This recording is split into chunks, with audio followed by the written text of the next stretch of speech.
करचरणकृतं वा कायजं कर्मजं वा श्रवणनयनजं वा मानसं वापराधम् विहितम् अविहितं वा सर्वमेतत्क्षमस्व। जय जय करुणाब्धे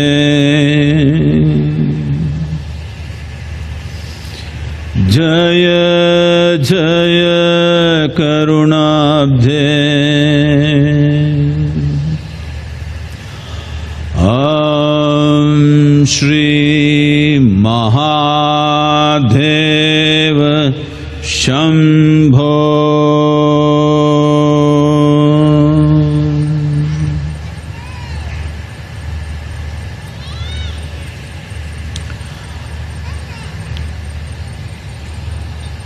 Welcome to everyone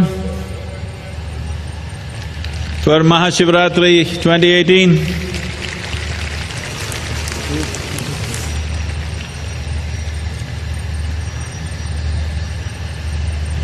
எல்லா தமிழ் மக்களுக்கெல்லாமே என் வணக்கங்கள். எப்படி இவ்வளவுதானா?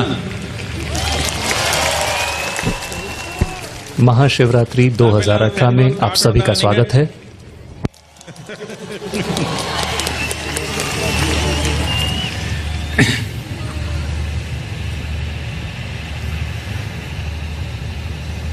For all of you who are not here, who are with us on this night by being on some television channel, my namaskarams to all of you. The dignitaries here, His Excellency the Governor of Tamil Nadu and the elected representatives from Tamil Nadu and other places, the ministers who hold various portfolios and various other dignitaries who are here today. I welcome all of you, above all, the devotees of Shiva who are here today.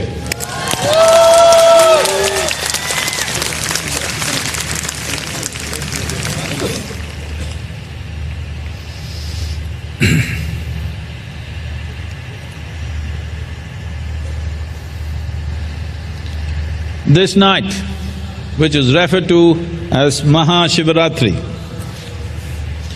Shivaratri happens every 14th day of the month.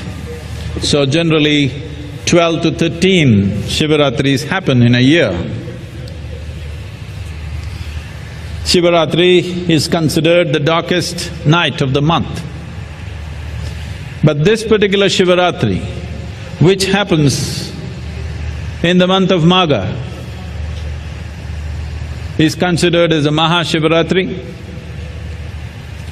Post-winter solstice or from the beginning of Uttarayana, this happens to be the day when many things shift with reference to what happens to the planet.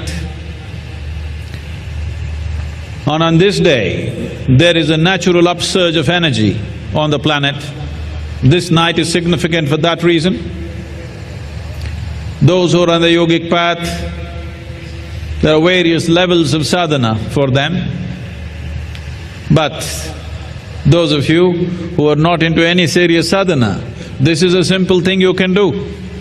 This night, you hold your spine upright so that you have a free ride, that you did not do 365 days of sadhana, but on this one day, if you stay with your spine erect, you have immense benefit. The sadhana that would take a long time, the kind of attainments that would take a long time happens very quickly on this night, simply because there is a natural upsurge of energy. Especially being in certain places on this night is very important. For all of you who are at home watching television, you keep your spine extra straight because we have an advantage here. We are at 11 degrees latitude, 11 degrees north of the equator. Because of the tilt and the precision of the planet, at 11 degrees latitude, the upsurge of the centrifugal force that happens on the planet is nearly vertical.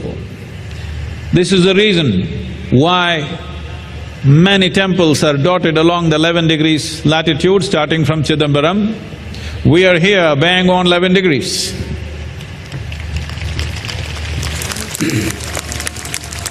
So everything is in your favor, only thing is you have to stay awake. Now, we have various musicians to keep you awake. We have mantras, we have music, we have meditations. Above all, you are in the grace of Adiyogi. The significance of this night is seen in many different ways in the tradition. The householders see this as the wedding anniversary of Shiva and Parvati. That's their way of seeing it. The ambitious ones see it as the day Shiva vanquished all his enemies. That is their way of seeing it. The yogis and the sadhakas see it as the day when Adiyogi became still, so still that he merged with Kailash Parvat. He became as still as the mountain and there was no difference between him and the mountain. So, on this day he became Nischala. So they are aspiring for that. There are many ways to look at this night, but the most important thing is that the nature is with us, Adiyogi is with us. We should not miss the night. This is not just a night of wakefulness, this must become a night of awakening for every one of you. Wherever you are in the world, this is a night of awakening, not just a night of wakefulness. Staying awake won't be a problem tonight, I'll keep you awake.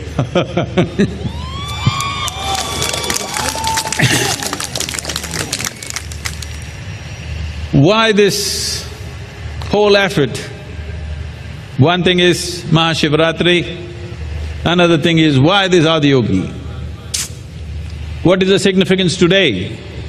Are we starting a new cult? Are we out to create a new religion? Or are we once again bringing back a legend to life? None of these.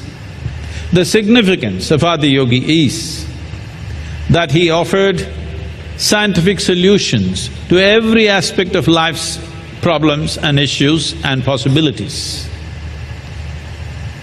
Because the approach is so scientific, in these 15,000 years or more, people only were overwhelmed by his presence, overwhelmed by his stature,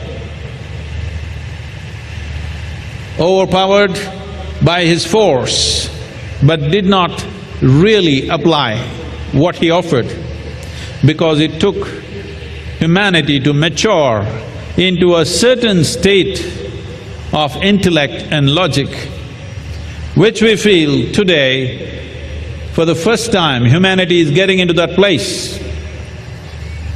In the sense, today for the first time in the history of humanity, more human beings can think for themselves. I wanted to just look back 100 years, 500 years, 1,000 years, how people were. A priest, a pandit, a mullah, a guru or a scripture thought for them. For the first time, a large number of people are beginning to think for themselves. I think the time has come for Adiyogi to walk this planet once again, because a scientific approach to human well-being has come. This is a force, this is a movement to shift humanity from religion to responsibility, looking up to looking in. So here we are, this is the day for you to make that beginning, that all solutions for human life here and beyond are within ourselves, because all problems on this planet were created by us and the solutions are obviously within us. So this Mahashivratri, I'm with you, whether you're here or on the television or wherever else you are.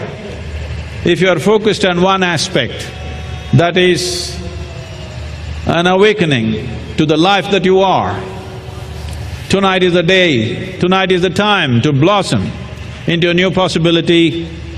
And night means till the sun rises. Does everybody understand this? Hello? Those of you who are just used to night parties, by 12:30, 1 o'clock, 2 o'clock you sleep away, not like that. Night means, night ends when the sun rises in the morning. So till then we are on, everybody.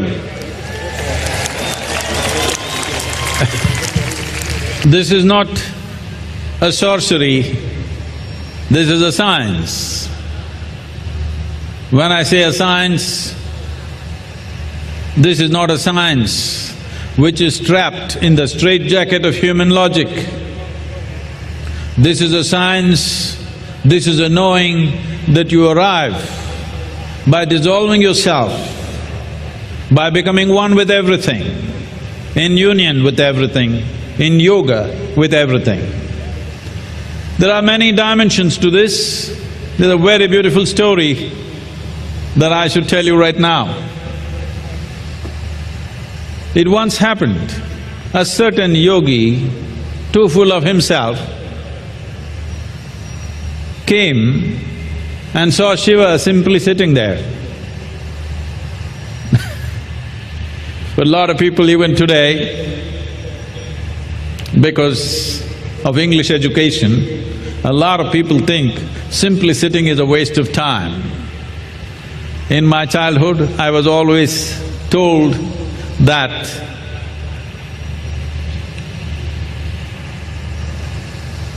an idle mind is a devil's workshop.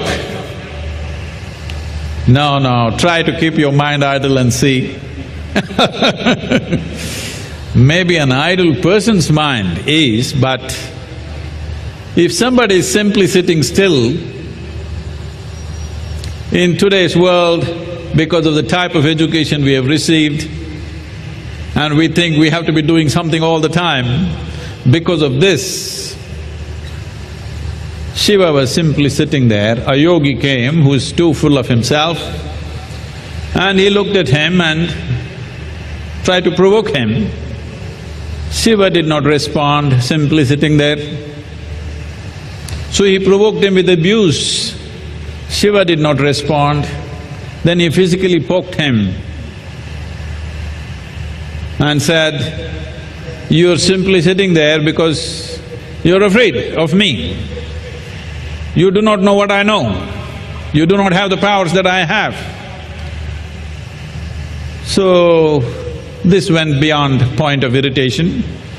So Shiva plucked a hair from his head and made a demon out of it. And he told the demon, "Eat this yogi, eat him up. He should not be walking this planet." So the demon grew up within minutes and became huge and started chasing the yogi. Yogi was terrified. Then of course he came and fell at Shiva's feet and, "Please save me, don't let this demon eat me." Then Shiva immediately changed his mind and said, "Okay, just leave him, let him go." Then the yogi went away terrified. Then the demon was standing there, burning with hunger, because he was created just to eat. So he said, what am I supposed to do? Now you release that yogi, what am I supposed to do? Shiva was already becoming still, he said, you eat yourself. And then, before Shiva could turn around and look at him, he started eating himself up. When he looked at him, everything of his body was gone, only his face and 2 arms were left. He was beginning to eat his own arms. He broke his body into pieces and ate it up. So he looked at this, how quickly you ate yourself up. You are the most glorious face, only face is left. You are the most glorious face. You are above all gods. It is from this that even today, in almost every Indian temple, there is a face which is eating up its own arms, which is called as the Kirtimukha, the glorious face. So Shiva recognized, Adiyogi recognized that one who eats himself up, that who makes nothing out of himself, is the most glorious face on this planet. He must be above all the gods. Even today, do we have an image of Kirtimukha? I'm sure every one of you have seen this image in every temple that you have entered, that there is a face eating up his own arms. This is a night that you must promise me that you will become a glorious face.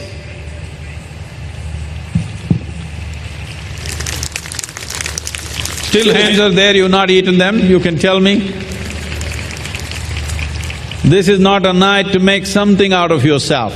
This is a night to make nothing out of yourself so that you become a truly glorious face, because you do not carry the burden of the person that you are, you do not carry this life as a burden. You become a glorious face today if you allow this night to eat you up. This is what this is about. Mahashivaratri means this is a night where you must eat yourself up and become a Kirtimukha or a glorious face, so that you will be above all gods.